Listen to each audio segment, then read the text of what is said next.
En première partie d'émission, on va parler théâtre pour la vie municipale en compagnie de Karine Paquin. Alors, Mme Paquin, bienvenue à la vie municipale. Merci. Alors, c'est une initiative qui est venue de Saint-Féréol-les-Neiges, la municipalité, de relancer le théâtre, j'ai bien compris. Exactement. Il y a quelques années, bientôt 7-8 ans, je vous dirais, la municipalité de Saint-Féréol avait le goût là, de ramener la culture au centre du village. C'était un endroit très sportif, vous le savez. Puis il y avait le goût de faire découvrir aux enfants quelque chose d'un peu plus artistique. Et là, cette année, pour le mois de septembre, vous avez commencé à travailler avec un groupe de l'école secondaire, mais aussi avec des adultes. En fait, ça fait déjà 4 ans ou 5 ans que je travaille avec le groupe de l'école secondaire. Et oui, c'est la première année avec le groupe des adultes, exactement. Et ça s'est passé comment? Parce que là, on reprenait un peu les activités déjà la COVID. Si on commence avec les jeunes, comment ça s'est passé avec les jeunes d'école secondaire? Bien, très bien. Ça s'est très bien passé. Tout le monde avait super hâte que ça recommence. Tout le monde était motivé. L'année d'avant, avec l'école secondaire, on avait vécu une édition en ligne. On avait fait la pièce de théâtre, mais en ligne, en diffusion simultanée, mais sur Internet. Puis là, bien, cette année, on était très, très heureux d'être de retour et de pouvoir espérer être sur scène. Et pour les adultes, ça s'est passé comment de reprendre le tout? Ça devait être il y a eu un petit temps d'arrêt là, avec la pandémie? Bien, pour les adultes, c'était leur première expérience. Ah, OK. Alors là, les adultes, eux, se lançaient dans le vide. Pour la plupart, c'est des personnes qui n'avaient jamais fait de théâtre. Alors, ils arrivaient un peu comme on ne sait pas trop ce qu'on veut faire ou pas, on va essayer. Puis petit à petit, bien, on a créé la pièce. Puis là, bien, on est super nerveux parce qu'on présente bientôt, là, dans moins d'un mois avec les adultes. Puis on est assez fiers de ce qu'on a préparé. Donc, les représentations ont lieu quand? Si on commence avec les jeunes de l'école secondaire? Avec les jeunes de l'école secondaire, ça va être le 11 juin. Avec les enfants de l'école primaire, ça va être le 12 mai. Oui. Et avec les adultes, c'est le vendredi 13 mai. Vendredi 13, on a déjà un peu peur. Oh. Vendredi 13 mai et samedi 14 mai pour les adultes. Maintenant, pour chacune des pièces, il y a bien sûr un thème, il va y avoir un titre, tout ça. Celle qui est faite pour les jeunes de l'école des Cap-des-Neiges, elle s'appelle comment? Ce sont déjà 3 pièces que j'ai écrites. Donc, c'est des productions originales là, pour les troupes de théâtre. Pour les petits de l'école primaire, ça s'appelle La Bibliothèque. Pour les élèves du secondaire, ça va être Folle et diplômée. Et pour les adultes, c'est Le Nid. Et comme vous dites, c'est vous qui avez autant fait les textes que la mise en scène. Exact. Avez-vous eu de l'aide des différents acteurs, on pourrait dire, ou c'est vous avez... J'ai eu de l'aide dans la portion où ils m'ont inspiré par leur personnalité. Ah, donc vous avez ajusté un petit peu le tout. Oui, je fais des rôles de composition. C'est plus facile, c'est plus agréable, c'est plus amusant pour tout le monde. Avec la COVID, si on regarde peut-être des inconvénients qui s'est arrivé, au niveau des pratiques, est-ce que c'est le masque, certaines distances? Comment ça s'est passé? On a eu une partie des pratiques qui étaient à distance, qui étaient en virtuel. Donc ça reste que c'est quand même un défi. Pour les adultes, pour les enfants, on a dû arrêter complètement, donc juste attendre puis reprendre éventuellement. Oui, le port du masque, mais ça, c'est tellement une réalité maintenant. Personnellement, je vois pas, c'est pas quelque chose qui est encombrant. À part pour les faire parler plus fort, mais ça, c'est quelque chose qu'il faut faire au théâtre. Alors, c'est parfait, ça nous aide. Et pour la pièce, la représentation, les gens vont pouvoir retirer le masque, eux, les comédiens qui sont sur place? Absolument, les comédiens n'auront pas de masque. Dans le fond, on va s'ajuster là, les comédiens, c'est sûr qu'ils n'ont pas de masque. Après ça, pour l'assistance, les gens dans la salle, on va s'ajuster aux mesures sanitaires qui vont être en fonction cette journée-là. Possiblement, en tout cas, on verra bien comme vous êtes rendu là. Voilà. Vous parliez, bon, pour les adultes, c'était une première expérience. Pour les jeunes du primaire et du secondaire, est-ce que pour eux, il y en a eu là-dedans qui avaient déjà fait du théâtre? Oui, j'ai des élèves qui sont là depuis presque toujours. Là, avec le secondaire, j'ai des élèves qui se sont même eux qui ont proposé qu'il y ait du théâtre à l'école secondaire. Donc, c'est eux qui sont venus me chercher, entre guillemets. Ils sont encore avec moi aujourd'hui, maintenant en secondaire 4. Et tout va se passer ici pour les 3 pièces ou il y a un autre endroit? Exactement. Ça va être ici à l'école secondaire Mont-Sainte-Anne, à l'auditorium. On a un super endroit, un super auditorium, donc aussi bien en profiter. Si on rappelle les pièces, puis voir aussi les dates, à quel moment les gens peuvent aussi voir le lieu pour, pas s'abonner, mais pour pouvoir acheter des billets, c'est à quel endroit? Oui, en fait, pour acheter des billets, bien, déjà à la municipalité de Saint-Féréol-les-Neiges, on peut en avoir. Sinon, auprès de tous les comédiens des pièces. On rappelle que le Moi aussi, il faut que j'y pense. Le jeudi 12 mai, la bibliothèque avec les élèves du primaire. Le vendredi 13 et samedi 14 mai, avec les adultes pour la pièce Le Nid. Et pour les élèves du secondaire, c'est le 11 juin avec la pièce Folle et diplômée. Les prix varient, mais on est tous entre 12 et 15 là, puis entre gratuit et 5 pour les enfants. Est-ce qu'il y a des partenaires qui ont été dans le coup pour ces pièces-là? L'École secondaire Mont-Sainte-Anne est avec nous, puis sinon, bien, on est seuls. Donc, on vous invite, les gens justement à venir vous encourager et voir du beau théâtre sûrement qui va se passer. Oui. Rapidement, si on regarde de votre côté, on ne vous connaît peut-être pas, peut-être que les gens vous connaissent, mais vous faites vous-même du théâtre depuis longtemps?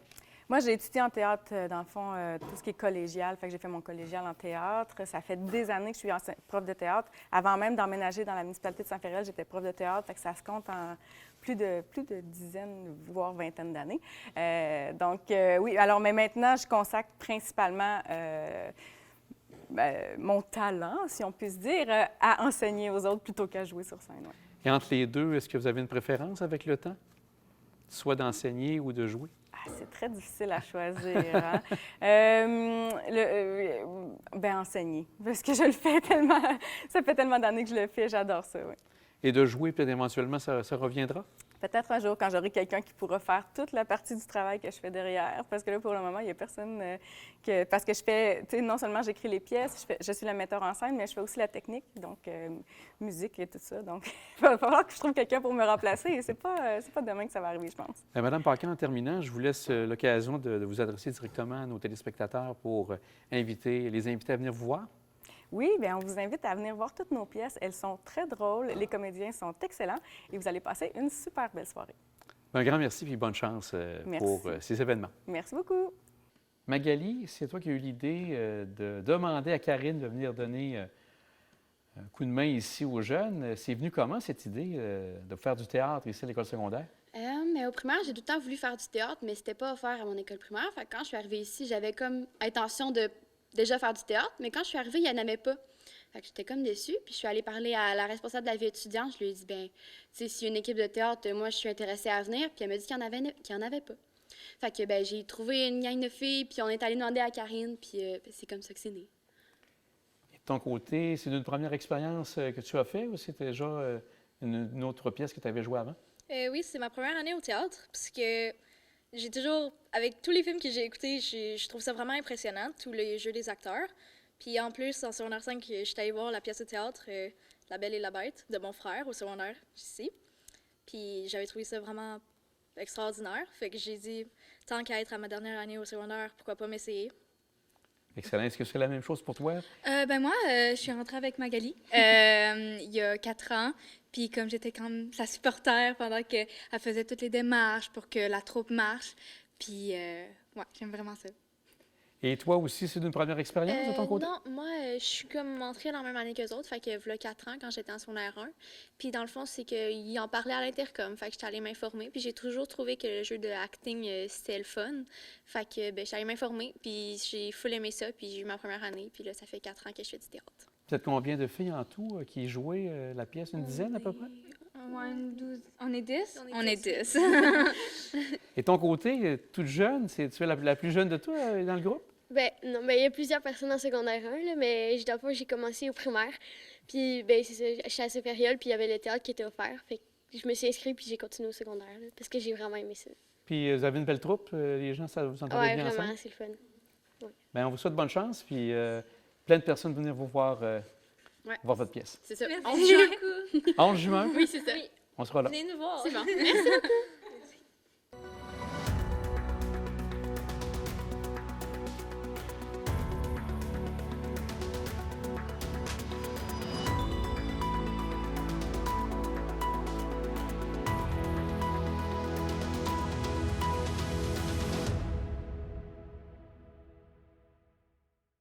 Alors, en deuxième partie d'émission pour la vie municipale, je suis en compagnie de M. Mario Langevin, qui est le maire de Saint-Joachim.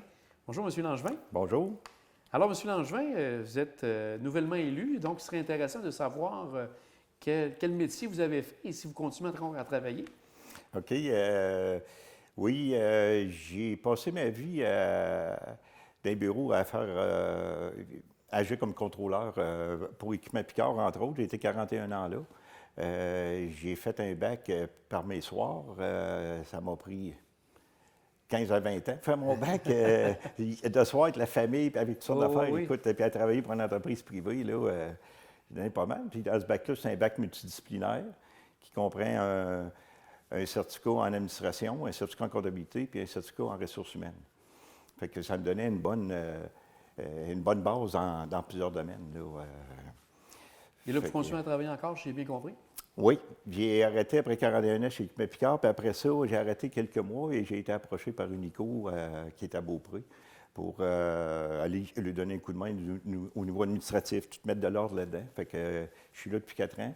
Mais là, je suis en train de former quelqu'un, parce que je suis de moins en moins présent là, pour être plus présent dans ma nouvelle tâche, là, qui est assez prenante aussi avec la MRC, Oui, avec sûrement. toutes les organisations. Fait que, Avant de vous lancer donc en politique, je pense que vous aviez touché à être conseiller municipal dans les débuts de 90, j'ai bien compris? oui, au début de 90, j'ai fait un mandat et demi dans ces temps-là. Oui. Et là, vous est venue l'idée de devenir maire. Vous avez été élu par acclamation. C'est venu comment, ce choix de devenir maire? Et je ne m'attendais pas du tout à ça. Là. C'est un des conseillers, Bruno Guilbeault, qui est arrivé chez moi tout bonnement, puis il dit on aurait de quoi te proposer, et tout. Puis j'ai rien vu venir, là. J'ai été vraiment surpris. Là. Un an avant les élections, là, il y avait, parce qu'il cherchait quelqu'un, puis ça m'a pris du temps avant de dire oui. Là. D'abord, mon épouse, déjà là, elle branlait. Puis en fin de compte, oui, je chantais un peu à l'appel, parce que je me disais, passer ma vie à faire de l'administration, m'occuper de la main-d'œuvre, à m'occuper de gestion. Fait que je me dis, probablement que je suis dû pour aller là. Fait que j'ai accepté, puis c'est de même là, que j'ai été élu par acclamation. Ouais. Et aussi, au niveau des membres du conseil, je pense que vous avez eu 3 nouveaux membres qui sont arrivés en même temps que vous. Donc, Oui. comment c'est la dynamique avec 3 nouveaux membres et 3 personnes qui étaient déjà depuis un certain temps? Bien, moi, j'étais content parce que je tenais à avoir des gens qui restent là parce qu'on était un nouveau DG. J'étais nouveau comme maire. Au niveau des employés au secrétariat et à la comptabilité, ils n'ont pas beaucoup d'années non plus dans la place. Fait que, au moins, en ayant trois personnes là, qui nous enlignent un peu pour le suivi des dossiers, puis certaines affaires, puis avoir un historique. Fait que c'est très bon. Puis les 3 nouveaux, c'est ça, j'ai 3 hommes, 3 femmes, puis des jeunes. C'est moi qui relève la moyenne d'âge. Là. Puis, non, ça va très, très bien. Des gens qui... Il y a un respect entre nous autres et on dit ce qu'il y a à dire. Puis, non, c'est... à venir à date, là, je suis très heureux. On va regarder maintenant les dossiers qui sont lancés maintenant depuis le début de l'année. J'ai rencontré les autres maires, donc souvent je posais la même question, mais c'est important. Au niveau, bon, les budgets ont été faits, le plan triennal. Pour les résidents de Saint-Joachim, est-ce qu'il y a eu une augmentation de taxes là, pour 2022? Oui, il y a eu une augmentation de 3 Au début de l'exercice, on arrivait à 7 puis on a travaillé fort pour ramener ça là, à une base plus normale, là, qui est de 3 parce qu'on avait quand même des projets qui étaient commencés, des projets à venir, puis tout ça. Puis on n'a pas de choix là, de suivre, si on veut conserver une municipalité là, à jour au moins là, sur les différents niveaux, parce qu'on n'a pas le choix de suivre et d'investir occasionnellement. Là. Ça vous amène aussi, comme maire, de siéger au conseil de la MRC. De votre côté, est-ce que vous avez un rôle en particulier avec la MRC?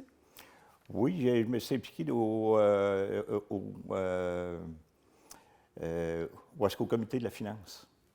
Finance et ressources humaines. Des choses que vous connaissez Puis, bien. déjà là, c'est ça. Je me sentais à l'aise d'aller là, mais c'est complètement différent. Là. Les finances à la MRC, c'est complètement un autre monde. Là. C'est gros, il y a toutes sortes de divisions, toutes sortes d'aspects. Là. Puis c'est que avec la base que j'ai, j'ai un peu de facilité à me retrouver, mais quand même, il faut conserver un suivi parce qu'on n'est pas constamment dans ça. Hein. Ça fait qu'on a des suivis sporadiques. Fait que ça demande une force mentale un peu. Là.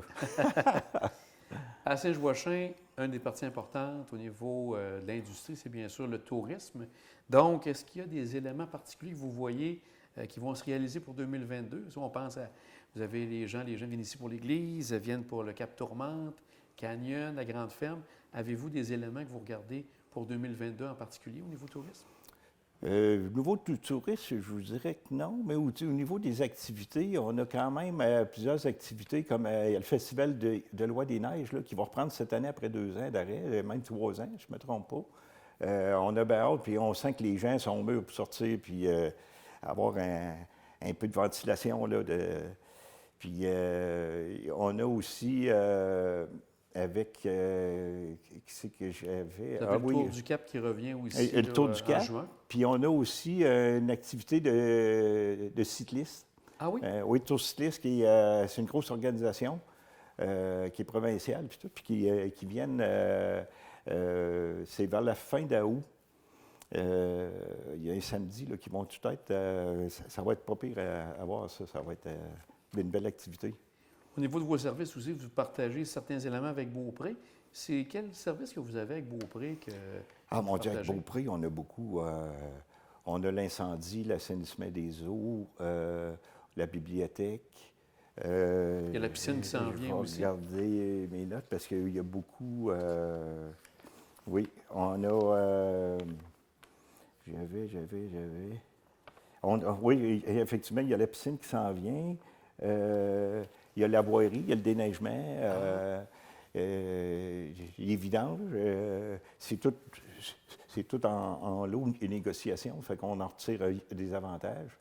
Et non, on a une bonne chimie avec Beaupré, là, une bonne échange autant à Mercier dans tous les projets. Comme là, avec la piscine, c'est beaucoup Sainte-Anne, Saint-Joachim et Beaupré là, qui manœuvrent ça. Là, puis, on a justement eu des rencontres avec les autres municipalités, vu qu'il y a eu des changements aussi suite aux élections. Fait que, est-ce qu'on va voir qu'est-ce qui va arriver avec ça? Mais nous autres, c'est sûr que c'était très important. On est quand même très près de Beaupré et de la piscine, puis on croit qu'il y a beaucoup de nos citoyens là, qui vont être et qui vont aller là assez souvent. Là. Fait que, au niveau des revenus de la municipalité, vous avez aussi, bien sûr, on parlait du Canyon Sainte-Anne, vous avez la centrale, donc c'est des revenus qui viennent aider pour financer vos activités à le canyon, c'est pas le Canyon Sainte-Anne, c'est l'Hydro-Canyon. L'Hydro-Canyon, OK, je comprends bien. L'Hydro-Canyon qui nous rapporte certains montants. Ça va être, tu vois, quel débit d'eau. J'ai vu à partir de cette année qu'il y avait une bonne diminution. Là. Il y a dû y avoir beaucoup moins d'eau dans cette rivière-là. Il y a aussi le site d'enfouissement qui nous donne certaines redevances. On a aussi des carrières sablières là, qui ont à contribuer aussi selon tout ce qui sort de leur site. Là, Puis Saint-Joachim a quand même beaucoup de carrières, donc c'est intéressant pour mais c'est complexe. C'est un niveau qui ça demande une dose de persévérance et de suivi. Là. Pour 2022, si on regarde au niveau des travaux, par exemple, de pavage, de rénovation peut-être de route ou quoi que ce soit, est-ce qu'il y a des éléments à retenir pour 2022? Oui, 2022, on a la rue du Tré-Carré du côté est qui va être resurfacée, si on veut, là, parce qu'elle est vraiment en mauvais état. Puis on a aussi au niveau de l'aqueduc, on doit refaire calibrer ou vérifier la calibration de ce système-là, parce que pour se rendre au Petit Cap, on a une certaine longueur, je ne me souviens pas trop de la longueur,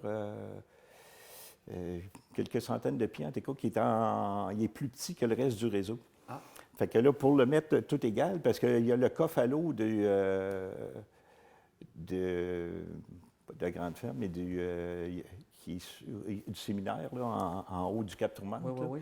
Il y a un vieux coffre à l'eau qu'il faut qu'il soit enlevé, puis ils vont aller se connecter sur notre réseau. Fait qu'on a à vérifier toute cette complexité-là un petit peu. Là. Donc, pour cette année, c'est plus une vérification. S'il y avait des travaux à faire, on y va plus pour l'an prochain. Ça va être plus l'an prochain, parce que là, est-ce qu'on analyse comment que, pour être capable d'établir un budget pour faire tous ces travaux-là, là, et s'il y a des éléments spéciaux là, qu'on va devoir tenir compte. Ouais. J'ai vu aussi qu'il y avait l'enseigne qui avait été faite devant l'Hôtel de Ville. Est-ce qu'il y a d'autres enseignes qui seront à refaire en 2022? Oui, tous les noms de rue, tous les poteaux des noms de rue, ça date quand même des années 80, ça. Puis c'est tout en bois. On doit souvent remplacer, puis je pense qu'on se doit de rajeunir un peu le principe et d'aller conforme un peu avec notre nouvelle image, notre nouvelle enseigne.